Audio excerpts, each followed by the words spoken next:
4 दिवसापासून भरलेल्या बॅगेला फायनली आज मुहूर्त लागला.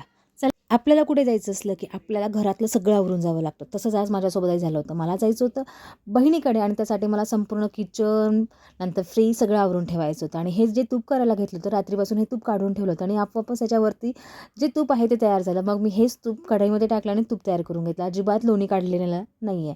आणि अधिराचं ना गावाला जायचं म्हणून होतं. तिने पुठ्ठं पाण्यामध्ये भिजवलं आणि त्याच्या भाकरी बाबांसाठी बनवल्या. किती प्रेम असतं ना लेकीचं तिच्या वडिलांवर. मग त्या भाकरी कशाच्याही असू दे, बाबांसाठी करायचं म्हटल्यानंतर ना प्रेमाने, खूप प्रेमाने तिने ह्या ज्या भाकरी आहेत ना तिच्या बाबांसाठी करून ठेवल्या होत्या. मग तिला पण थोडीशी भूक लागली होती. मग तिच्यासाठी मस्त असं मसाला चिप्स आहे ते करून दिले आणि तिला खायला दिले.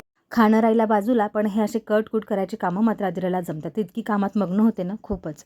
आणि आहोंना तांबूल खूप आवडतं. आपल्याला कितीही कुठेही जायचं असलं की आपला जीव नवऱ्यात अडकतोच, नाही का?